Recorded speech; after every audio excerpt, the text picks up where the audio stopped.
As the November 6th governorship election in Anambra State draws nearer, doubt and apprehension over the conduct of the polls grows due to festering insecurity. But the Nigerian Army says it has mapped out strategies to ensure peace and security before, during, and after the election. The General Officer commanding GOC 82 Division Enugu, Major General Taurid Lagbaja, said the Army will also ensure safety of core members on electoral duties. Is this enough to keep the minds of the electorate at ease?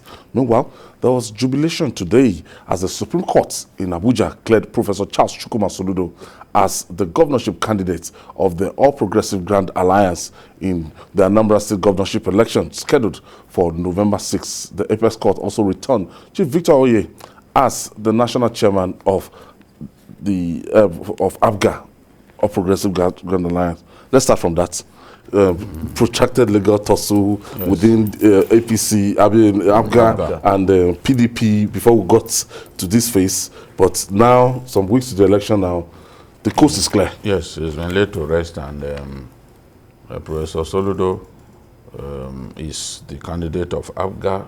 ABGA is the dominant party in the state. ABGA has always dominated the local elections in the state, but Soludo is not a candidate the National Assembly elections are usually dominated by the PDP.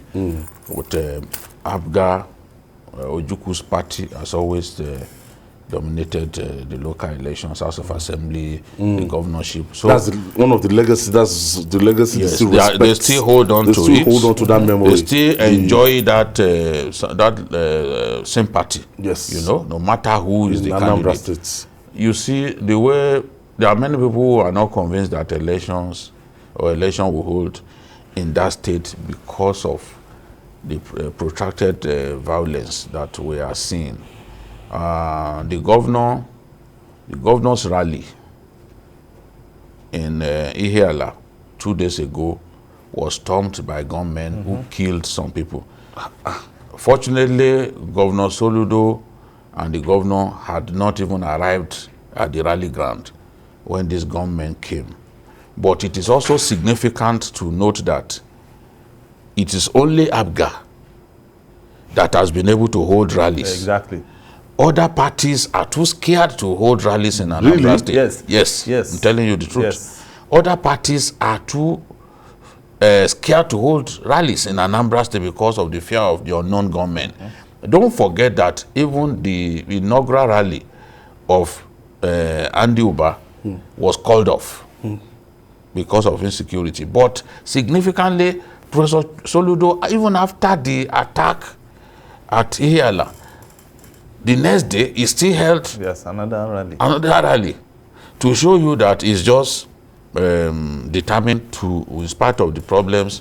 And that was the first time that an ABGA rally will be attacked. So I believe that the military can sort this out if we truly deploy enough security men to protect the precincts of voting centers, not to get too close to voting centers, because the law does not permit them to get that close. Yes. If they get too close, they can begin to get involved in the election and all that. They are not supposed to get too close. But provide security. People moving to voting centers need to be protected. People are ready to vote in this election, but they need that protection. Because if they don't get this protection, they will sit inside their houses as it is being done on Mondays. So the army be reversed till now. Yes, the army, civil defense, navy, air force, we need to even get our surveillance aircraft to be patrolling the skies, you know, to show so a sense of security, and then know where the flashpoints are, so that if there's a need for deployment or enforcement, that can happen. I think that we can come out with a solid strategy that ensures that this election is held. Because look, there's no provision for not holding an election. The constitution will say the election must hold. And INEC, they are determined. INEC should be the one to say, oh, we are scared, but INEC is say, come what may, we are going to conduct it. INEC knows that once they mobilize, it's extremely difficult to demobilize. and then mobilize again. It's costly, it's exactly. painful, they don't like doing it. So we must do everything. Whatever it Exactly. takes, whatever it takes, it has to be done.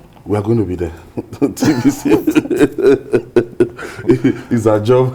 Yes. There's nothing we can do about we that. just have to be there. We just have to be there. But the bottom line there is that looking at the atmosphere, because this is the first time I'm going to be covering an election in a very, very, volatile atmosphere that you can't even come out for rally. People come out for rally normally.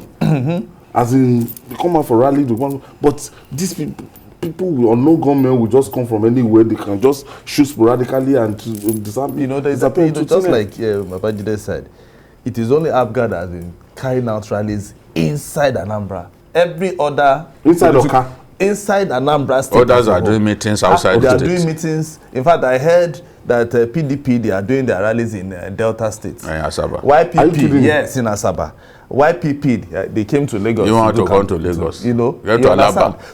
So the thing is, the people. Yes, I saw that YPP. The people who they are supposed to speak with, to converse so that they can vote on that particular day, most political parties cannot even go out to campaign. And that is a very big problem. A lot of them are not living in their houses. They are living in hotels. In hotels. So the INEC has a lot of work to do. But the thing is, whether we like or we don't, the elections will hold. Because when once INEC says, okay, they deploy and they have people who are on ground to do the election, whether it's only one person that came out to vote, they will count. No, but you see, but they need to make the issue of INEC. They need to make everybody comfortable. Let the military just support the INEC, because INEC in the past had postponed the election 48 hours to election in this same country.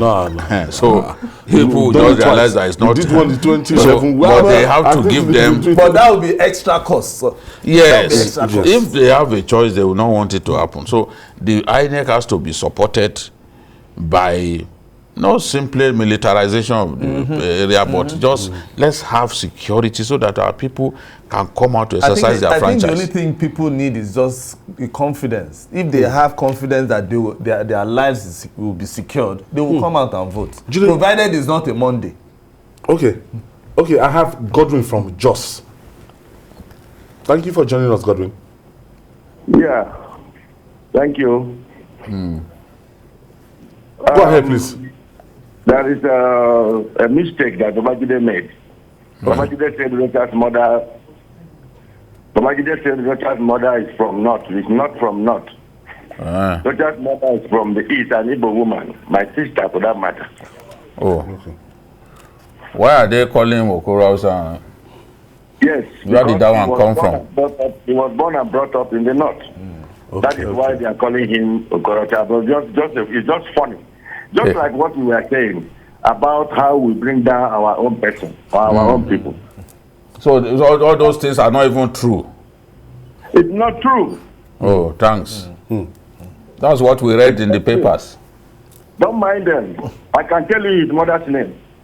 Don't worry, I believe you. His mother's name is Josephine. Can you imagine? This is how they mislead us. His mother's name is Josephine. Thank you for the correction. I appreciate it. All right. Thank you. Thank you. All right. Because what I was told before was that the mother was from Jos. His mother is not from Jos. Okay. He was born and brought up in Barkinladi. So, coming back now, the dramatic defection of the deputy governor of Anambra State to APC. Yeah. I don't know how that will affect this the stock of APGA, and it to be a kind of advantage to the APC, because I saw the pictures yesterday and I said, oh, some days to the election. Ayo, if defections win elections, APC will not have lost the governorship election in Edo State. I've never seen where people defected like that. All the governor's special advisors. His aides, they all left. At a point, I would say, this man has been turned to an orphan. You know? He was the only one left. At the end of the day, it amounted to nothing. This deputy governor had been routinely disrespected by the governor. And for almost 4 months, I was told he's been in the UK, stayed away, and it's not been seen in Anambra for more than 3 months. So he just came back and went straight to Aso Rock to defect. And we went to go and meet the top defection. Defection. When you will win an election, when the grassroots to begin to defect, you know, the ruling class, they can defect, but many times it doesn't affect the election. As we saw even with Edo State, the people made up their minds to vote for Obaseki, despite all of those defections. Despite sensational even hours to the election, they were still defecting. Yes, exactly. It was arranged. Yet some of them after defecting still lost their local government. You know, lost their ward. Yes, and the candidate of the party lost his local government. Yes, if you remember. Yes. Orion one or was that place? He lost. So we can't be sure of what will happen. You can see Abga people even saying that his defection does not matter. The man had sidelined him for so long. You know, he would travel, he would not hand over to him. I wonder how governors, you make people their deputy, but you are traveling, you will not hand over power to him. I mean, it's just unfortunate. You don't trust them. Why did you choose someone that you do not trust? Why did you choose him? When you cannot invest your trust in him.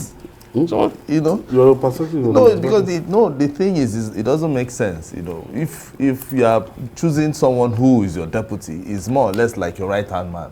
So if you are leaving because anything you want to do in that state, he is a party to it. He will know, okay, fine, that this is what we are doing together. You know, it's not that it is going to sign off all the accounts in the state. No, because both of you will be relating even when you are out. So he made the deputy redundant, and the man was feeling as if he was not even part of that government. So you will not blame him. There's a long history of that in our country. Yes. A long history of that. But and I think look at even Zamfara now. The deputy governor stays put in PDP. Does that mean the PDP stands a chance in the next election? The answer is no. We've had even the former governor of Sokoto. Too. Yes, former governor of Sokoto, Magataka Dawa Mako. His deputy, Muktari Shagari, refused to leave the PDP. You know, but he still didn't change anything. Asuko James, thank you. Thank you for your contribution to this assignment editor, the pirated one. Asuko James, thank you for coming. And BKO, thank you for always being there. Thanks. And that's our offering too. Join us tomorrow for another episode of the program.